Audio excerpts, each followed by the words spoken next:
Assalamualaikum warahmatullahi wabarakatuh. Alhamdulillahillazi ja'alana minal muslimina wal muslimat. Wassalatu wassalamu ala sayyidina Muhammadin sahibis safa'ah wa ala alihi wa ashabihi dawil jiddi wal karamat. Amma ba'du. Ma'asyiral muslimin wal muslimat dimanapun berada yang saya hormati dan Allah muliakan. Alhamdulillah, puji syukur kita haturkan kehadirat Allah Rabbun Ghafur. Salawat dan salam senantiasa tercurah dan terlimpah kepada junjungan alam, kedua kita, uswah kita, habibana wa nabiyana Kanjeng Nabi Muhammad sallallahu alaihi wasallam. Salawat dan salam yang kedua kalinya semoga tercurah dan terlimpah kepada keluarganya, para sahabatnya, para tabi'in tabi'at, dan kita semua sebagai umatnya. Mudah-mudahan semuanya kita mendapatkan ridho Allah, naungan Allah, serta mendapatkan syafaat baginda Rasulullah sallallahu alaihi wasallam. Ma'asyiral muslimin wal muslimat dimanapun berada yang saya hormati dan Allah muliakan. Di pertemuan kajian kali ini insyaallah Al-Fakir akan menyampaikan tentang al-walad, yaitu anak. Anak ini merupakan aset bagi orang tuanya dunia dan akhirat. Anak ini menjadikan salah satu ladang pahala bagi orang tuanya. Dan anak ini menjadikan salah satu syafaat bagi orang tuanya nanti di akhirat.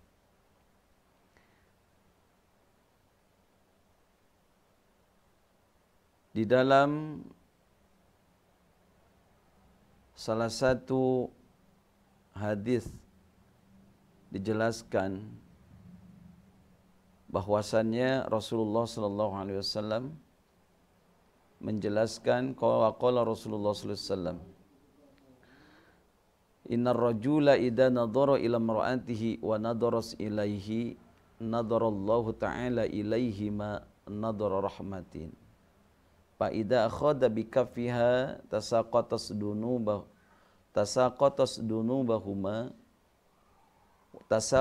dunubuhuma min halali asabi'ihi.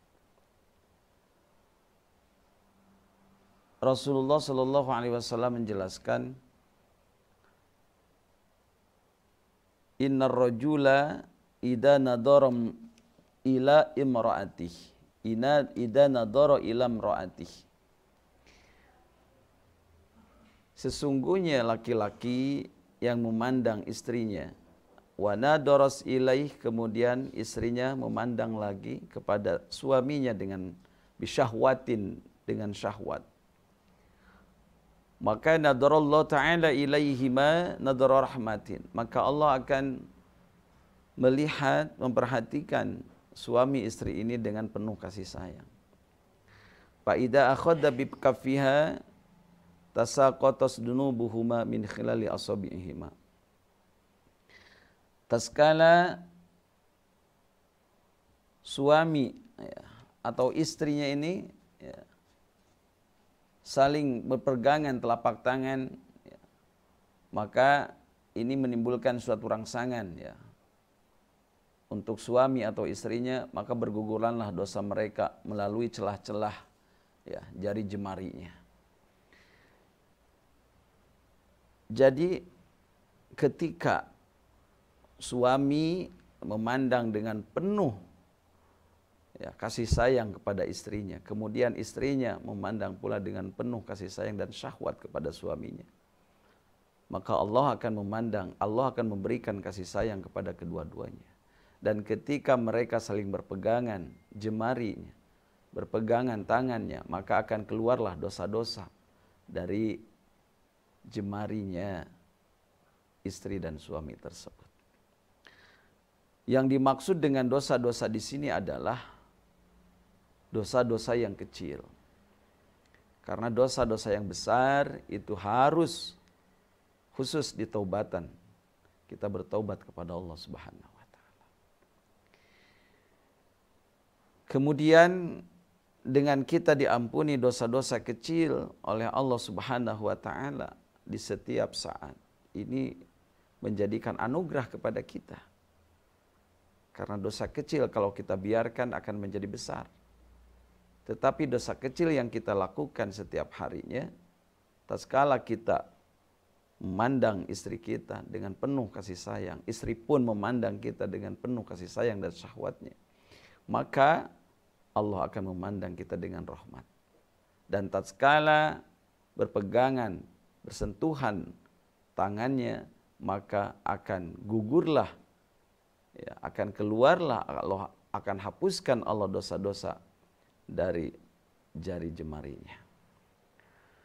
Jemaah yang dimuliakan Allah Subhanahu wa taala, kemudian ay min bainiha wal murad sagairuz dzunub. Ya, yang dimaksud tadi sudah jelaskan, dosa-dosanya dosa kecil. Nah, lal kabair bukan dosa-dosa yang besar.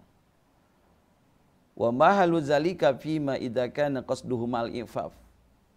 Apa yang dia lakukan ini semata-mata hanya ifaf, menjaga martabat dirinya, menjaga keharmonisan rumah tangganya. Kemudian dengan tujuan mereka, kemudian dengan keinginan untuk melakukan, seandainya dia melakukan hubungan, ya, hubungan badan, dia niatan untuk menjaga diri dan kehormatannya, kemudian untuk memperbanyak keturunan dari umat baginda Rasulullah sallallahu alaihi wasallam, ya. An Abi Sa'id al-Khudri wa ruwiya 'an Nabi sallallahu alaihi wasallam, innar rajula liyujami' ahlahu zawjatahu fayuktabu lahu bi jama'ati ajrin bi jama'atin ajru waladin dzakarin qatala fi sabilillah. Di dalam salah satu hadis diriwayatkan bahwasanya Rasulullah sallallahu alaihi wasallam bersabda, sesungguhnya seorang lelaki yang bermaksud untuk berhubungan badan dengan istrinya, ya, maka Allah Subhanahu wa taala akan mencatat dengan hubungan badannya tersebut, yaitu ajru waladin zakarin qatala fi sabilillah. Pahala seseorang anak lelaki yang berjihad di jalan Allah Subhanahu wa taala. Jadi jamaah yang dimuliakan Allah, ma'asyiral muslimin wal muslimat dimanapun kita berada, dimanapun berada, yang saya hormati dan Allah muliakan. Seandainya seorang suami, istri, dia bermaksud untuk melakukan hubungan badan, maka Allah akan catat pahala tersebut ketika dia berhubungan adalah pahala seorang anak lelaki yang berperang di jalan Allah Subhanahu wa taala, ay qatil kufari li'ila dinillah, yaitu memerangi kaum-kaum kufar untuk menegakkan, menjunjung tinggi martabat agama Allah Subhanahu wa taala. Jadi kalau ada yang bilang dulu pernah gitu, kadang sering dulu ya, kalau kita berhubungan maka pahalanya kita sama dengan membunuh kafir. Nah, ini maksudnya adalah ketika suami istri berhubungan badan, maka Allah tuliskan pahalanya seperti pahala anak lelaki yang berperang di jalan Allah, atau yang qatil kufar, yaitu memerangi kaum-kaum kafir untuk menegakkan agama Allah Subhanahu wa taala. Kemudian wa'lam anna fit tawassuli ilal waladi qurbatun min arba'ati aujuhin. Ya. Perlu diketahui bahwasannya, ya, berhubungan ini atau bersenggama ini, ya, dengan tujuan lahirnya anak, lahirnya keturunan ke dunia, ya, merupakan sesuatu peribadatan, ya, berdasarkan beberapa alasan. Jadi dengan tujuan yang baik. Makanya di dalam agama Islam ini semuanya harus mengikuti aturan-aturan junjungan kita baginda Rasulullah SAW. Kalau kita ingin punya keturunan, punya anak yang betul-betul nantinya bisa dia mendoakan orang tuanya ketika orang tua sudah tiada. Dia menjadi anak yang betul-betul aset bagi orang tuanya dunia dan akhirat. Dia mau berbakti kepada Allah Subhanahu wa taala. Dia cinta kepada orang tuanya, dia cinta kepada sesama. Ini sudah merupakan bahwa anak tersebut adalah aset bagi orang tuanya dunia dan akhirat. Tapi jangan salahkan anak kita ketika anak kita malah menjadi fitnah dunia dan fitnah akhirat. Nauzubillahi min dzalik. Ada anak itu menjadi aset dunia dan akhirat bagi orang tuanya. Ada anak itu menjadikan fitnah bagi kedua orang tuanya dunia dan akhirat. Pasti kalau ditanya apakah ingin punya anak seperti apa atau keturunan seperti apa, pasti jawabannya semua pasti menginginkan anak itu yang soleh dan solehah, anak itu yang betul-betul menjadi aset dunia dan akhirat. Anak itu menjadi satu hal wasilah untuk menjemput kebahagiaan orang tuanya di akhirat nanti. Ma'asyiral muslimin yang dimuliakan Allah Subhanahu wa taala. Ternyata ini semua adalah bukan salah daripada anak kita, tapi mungkin ada kemungkinan ini salah besar dari kedua orang tuanya. Kalau kita ingin mencetak anak yang baik, mencetak anak yang rajin ibadah, mencetak anak yang kenal dengan Allah, yang kenal dengan Tuhannya, maka kasih contoh yang baik oleh orang tuanya. Kasih contoh yang baik oleh orang tuanya. Bagaimana anak kita supaya paham terhadap agama. Bagaimana anak kita supaya dia bisa beribadah kepada Tuhannya, kepada Allah. Maka contoh yang terbaik adalah kedua orang tuanya. Karena sehari-hari banyak waktu anak itu bersama orang tua. Makanya di usia dini, di usia kecil itu anak-anak kita didik agamanya. Didik pondasi agamanya. Kalau pondasinya sudah kokoh, pondasinya sudah kuat, kalau sudah besar, kemanapun dia pergi, dimanapun dia berada, insya Allah dia akan menjaga ruh ibadahnya kepada Allah Subhanahu wa taala. Kenapa demikian? Karena dia sudah punya pondasi yang kuat di usia dini, di waktu kecilnya. Masukkan ke sekolah-sekolah agama, masukkan ke pendidikan-pendidikan agama. Ya, apalagi zaman sekarang, kalau sudah SMP, sudah SMA, kalau tidak masuk pesantren itu udah malas ngaji anak. Kadang ibunya sudah jengkel sekali ya. Kalau nyuruh itu sudah betul-betul sampai pusing gitu kan, sampai pusing. Kenapa demikian? Gak bisa anak disuruh, karena sudah gede pasti dia melawan. Makanya dari kecil terus biasakan untuk dia ibadah kepada Allah. Didik sholatnya yang benar, didik ngajinya yang benar. Makanya bisa nggak dia Quran? Dari rumah dulu. Nanti di tempat ngajinya dia. Tapi kita sebagai orang tua pun harus betul-betul mendidik yang baik. Mencontohkan yang baik. Saya katakan di dalam materi kajian ini, kenapa anak ini menjadikan aset bagi kedua orang tuanya. Mungkin orang tuanya ini yang baik-baik. Ya, mendidik anaknya, menyalurkan anaknya ke tempat-tempat pendidikan agama yang baik. Supaya pondasi imannya, pondasi Islamnya, pondasi akidahnya dia kokoh, dia kuat. Itu orang tua yang hebat. Ya. Itu orang tua yang hebat. Jangan menyesal kalau punya anak di pesantren. Hidup di kota, anak di pesantren menyesal. Kenapa? Karena anak-anak yang lain sebayanya dia dengan kuliahnya, dengan kerjaan dan lain sebagainya. Ya. Kalaupun tidak santri tapi nyantri. Kalaupun nyantri tapi dia betul-betul membawa kesantriannya itu luar biasa. Intinya yang penting anak ini turut, yang penting anak ini bisa diatur dalam urusan ibadah kepada Allah Subhanahu wa taala. Karena nanti orang tua merasa bahagianya. Ketika dia sudah tiada, anak yang soleh ini pasti akan mendoakan kepada orang tuanya. Ma'asyiral muslimin wal muslimat dimanapun berada yang saya hormati dan Allah muliakan, ya. Kemudian apa tujuannya? Ya. Wa'lam, perlu diketahui, inna fit tawassuli ilal waladi kurbatan min arba'ati aujuhin. Ya.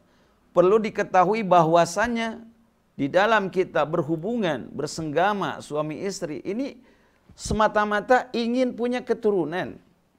Dan diatur oleh agama supaya keturunannya baik, diawali dengan kita berhubungan dengan suami istri ini, diawali dengan aturan-aturan yang dicontohkan oleh baginda Rasulullah SAW. Jadi kalau istilah bahasa Sunda mah tong gedebas gedebus, bismillah dulu, ya. Awali dengan doa, ya. Awali dengan doa, minta yang terbaik kepada Allah Subhanahu wa taala. Ketika kita berhubungan dengan istri kita, maka melahirkan nanti, kalaupun toh jadi hamil, melahirkan menjadikan anak-anak yang berkualitas, anak-anak yang membanggakan orang tuanya, anak-anak yang menjadi aset bagi kedua orang tuanya dunia dan akhiratnya. Ya. Ada 4 hal, ya. Ada 4 hal atau 4 alasan yang mendasar, ya. Ketika kita berhubungan, ya, dengan istri kita, ada 4 hal. Yang pertama adalah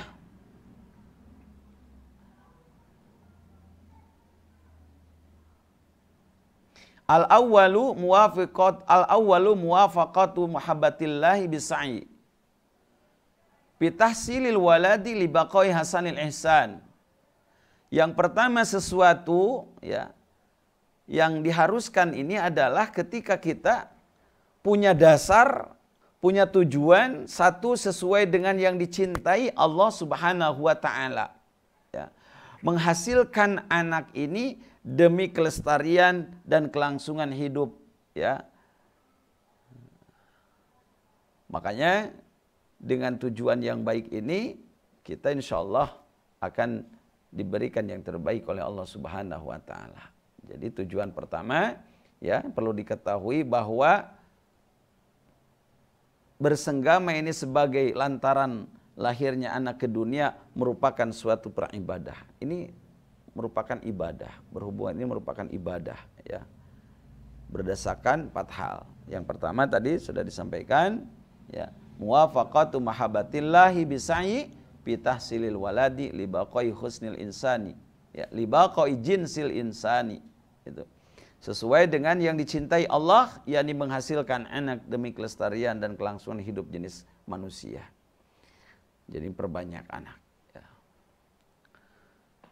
Kemudian apalagi? Asani, yang kedua,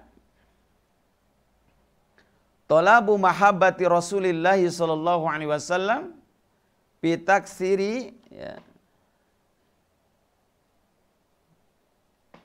bitaksiri man bih mubahatah, ya. Yang kedua, tujuannya apa?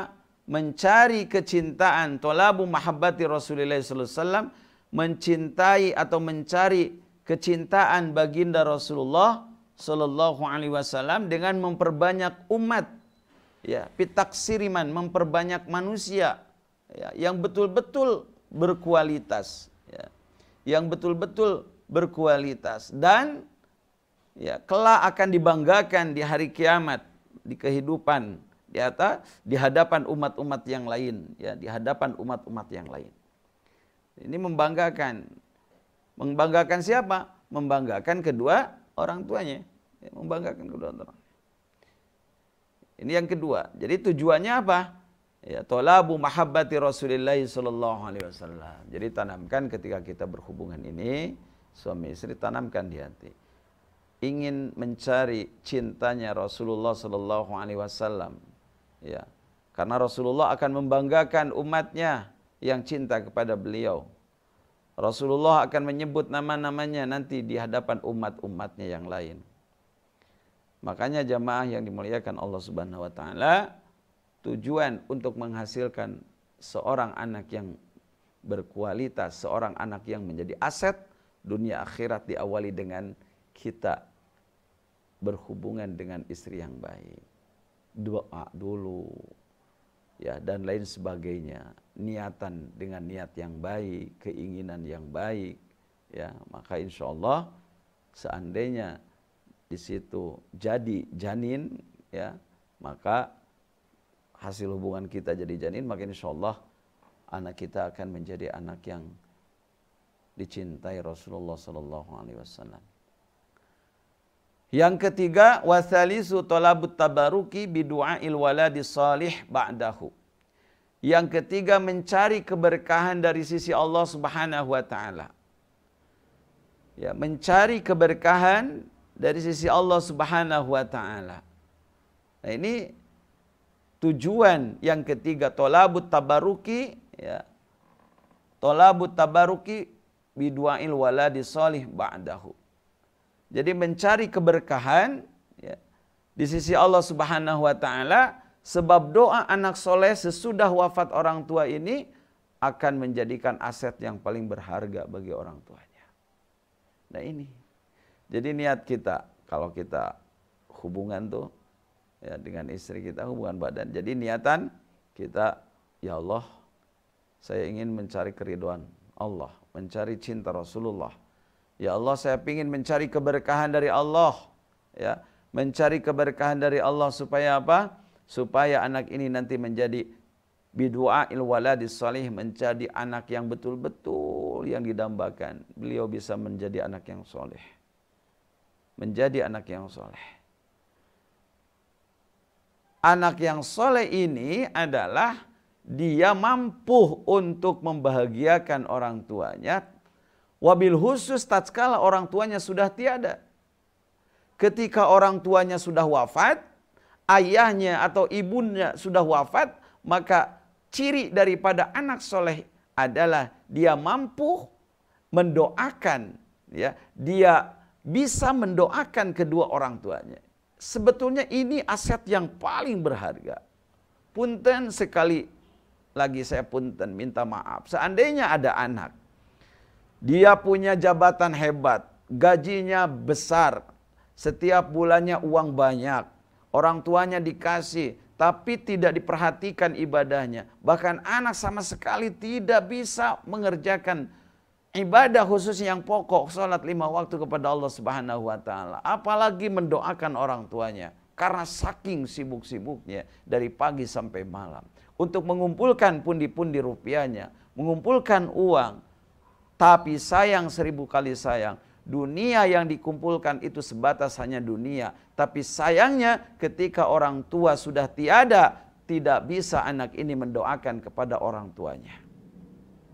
Anak kita akan bisa mendoakan, anak kita bisa menjadi aset bagi orang tuanya ketika di dunia ini ya dididik, betul-betul dididik agamanya, pondasi akidahnya yang kuat. Kalau dia sudah kuat pondasi agamanya, akidahnya, maka kesolehannya itu akan muncul. Ya, kesolehannya akan muncul, bahkan dengan sendirinya dia sering mendoakan kepada orang tuanya. Makanya anak-anak kita sekarang dididik oleh guru-guru ngajinya, di pesantren, di madrasah, di sekolahnya. Wabil khusus dengan doa spesial, doa yang khusus bagi orang tua. Anak harus hafal. Rabbighfirli wali walidayya warhamhuma kama rabbayani shaghira. Ini hampir semua di tingkat pendidikan, ya, di tempat-tempat pendidikan, di sarana pendidikan, ya, di pesantrennya, di sekolahnya, dari mulai PAUD, TK, SD, SMP, SMA, ini sudah diterapkan dan sering dibaca. Ya, mudah-mudahan dengan seringnya dibaca di usia dini doa-doa tersebut nanti melekat sampai dia dewasa dan dia bisa mendoakan kepada orang tuanya. Makanya Rasulullah Shallallahu Alaihi Wasallam menggambarkan jamaah yang dimuliakan Allah. Kata Rasul, ketika orang yang ada di alam barzah ini seperti orang yang tenggelam, kata Rasulullah SAW. Orang yang ada di dalam kubur seperti orang yang tenggelam, membutuhkan orang yang membantu menyelamatkan. Dicontohkan demikian, dikiaskan, diumpamakan demikian, karena memang yang dibutuhkan pada saat itu ketika kedua orang tuanya dikubur bukan harta yang berlimpah langsung dimasukin ke kuburnya, uang yang banyak dimasukin ke kuburnya, tetapi yang berkualitas, yang mampu menyelamatkan orang tua pada saat itu di alam barzah adalah doa waladun solih yad'ulah, anak yang soleh yang mampu dan bisa mendoakan kepada orang tuanya. Ini adalah aset yang sangat berharga, aset yang sangat luar biasa ketika kita punya anak yang soleh. Orang tenggelam dilemparin emas 10 kilogram, tidak akan bisa nyebrang ke daratan. Kenapa? Karena tidak akan bisa emas tersebut. Emas pun tenggelam karena berat. Padahal berharga. Tapi dilemparin ban bekas, dilemparin kayu bekas. Ternyata dia mampu menepi ke pinggir lautan tersebut dan dia selamat dengan berenang pakai kayu tersebut. Padahal dengan harga atau bahkan sudah jadi sampah. Ini doa jamaah yang dimuliakan Allah Subhanahu wa taala. Khusus pribadi saya sendiri karena saya pun punya keturunan. Umum jamaah yang dimuliakan Allah. Didik anak kita yang baik. Ajarkan anak-anak kita untuk bisa dia berdoa kepada orang tuanya, kepada kita ketika sudah tiada. Kenalkan dia kepada Allah Subhanahu wa taala. Kalau dia tidak kenal kepada Allah, maka dia akan tidak kenal, semakin tidak kenal kepada makhluk-makhluk Allah yang lain dengan baik. Jamaah yang dimuliakan Allah Subhanahu wa taala.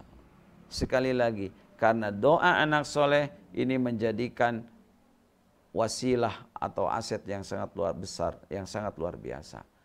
Rasulullah SAW bersabda, "Idza mata ibnu Adam in qata amalu illa min salatin." Ketika anak Adam sudah wafat, maka semua amal-amalnya tertutup, putus semuanya kecuali 3 hal. 3 hal ini yang akan menyelamatkan anak Adam. Ya, yang pertama adalah dengan sedekah jariyahnya. Makanya ketika kita masih hidup, kalau kita dititipin harta oleh Allah, sisihkan, wakafkan.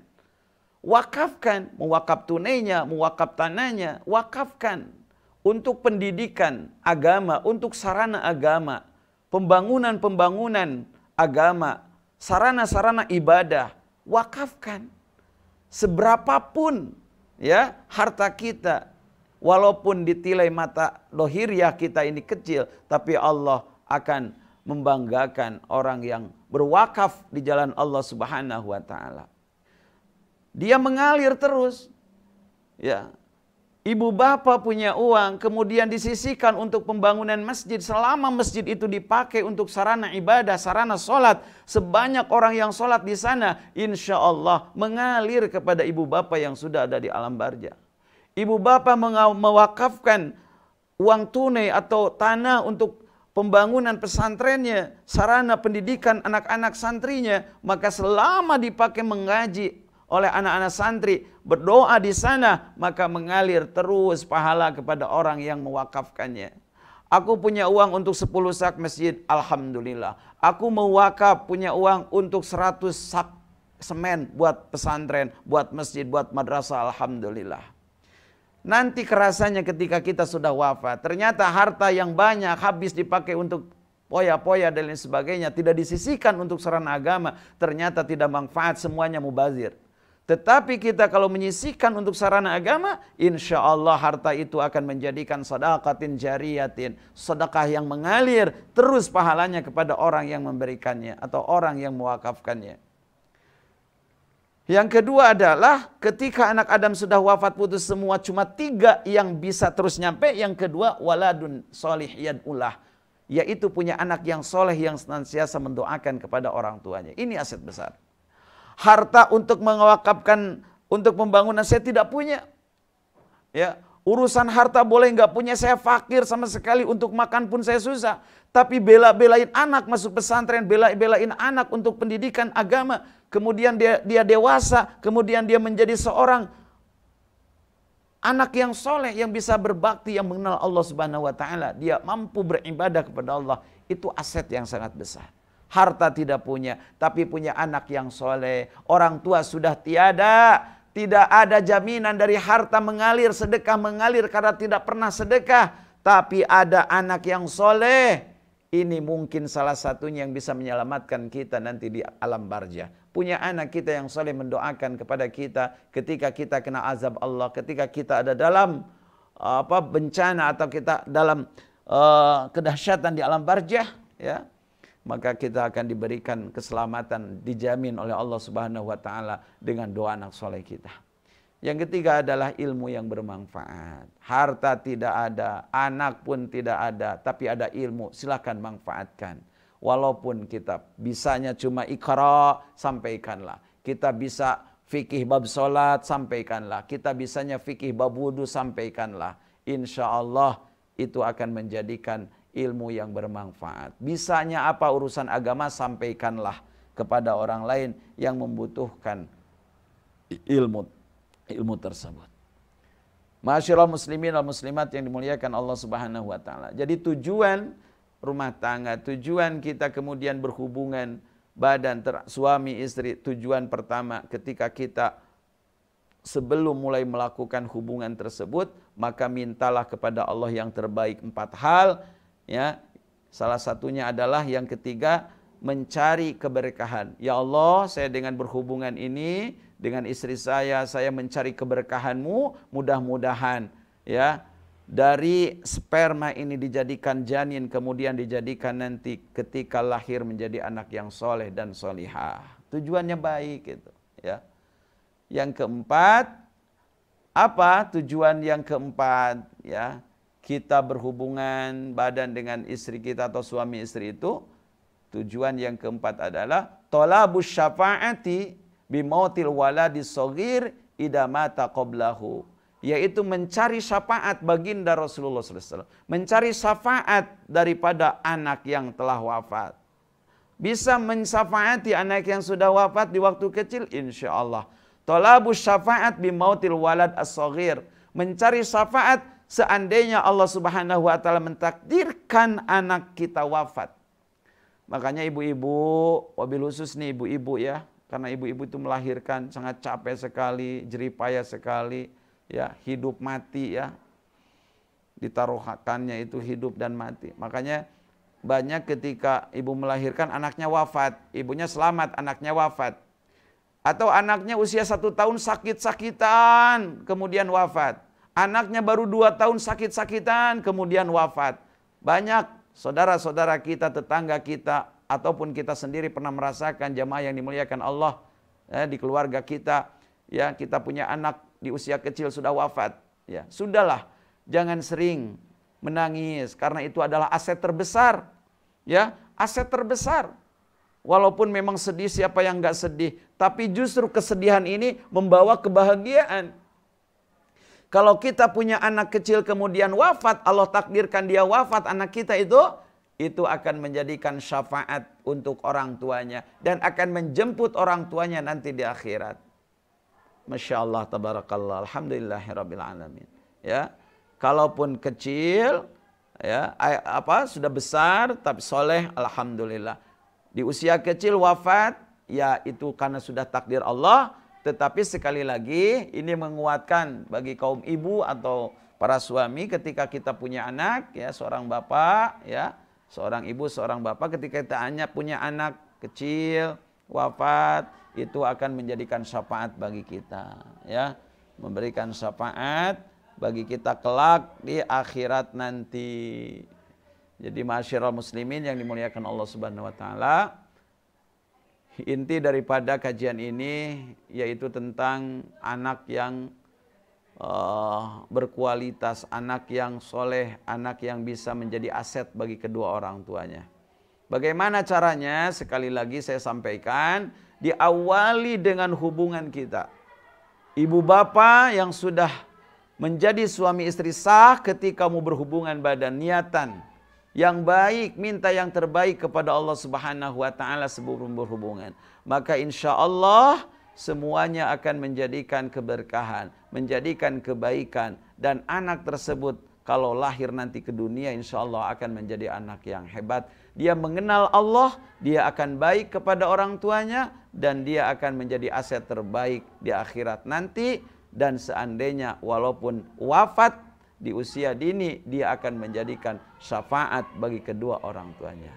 Mudah-mudahan apa yang saya sampaikan, wabil khusus pribadi saya sendiri, ini bisa bermanfaat dan bisa diaplikasikan dalam kehidupan sehari-hari. Umumnya untuk jamaah dimanapun berada, kaum muslimin dan muslimat yang menyimak kajian ini, mudah-mudahan semuanya disehatkan oleh Allah Subhanahu wa taala.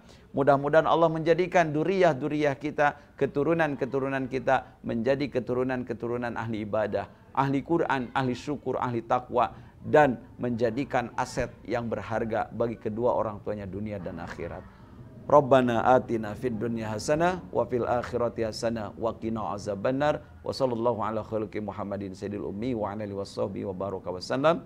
Subhana rabbika rabbil izzati amma yasifun wa salamun al mursalin walhamdulillahi rabbil alamin. Wallahu alam bissawab. Subhanakallahumma wa bihamdika asyhadu an la ilaha illa anta astaghfiruka wa atubu ilaik. Aqulu qouli hada khudh ma safada makadar. Wassalamualaikum warahmatullahi wabarakatuh.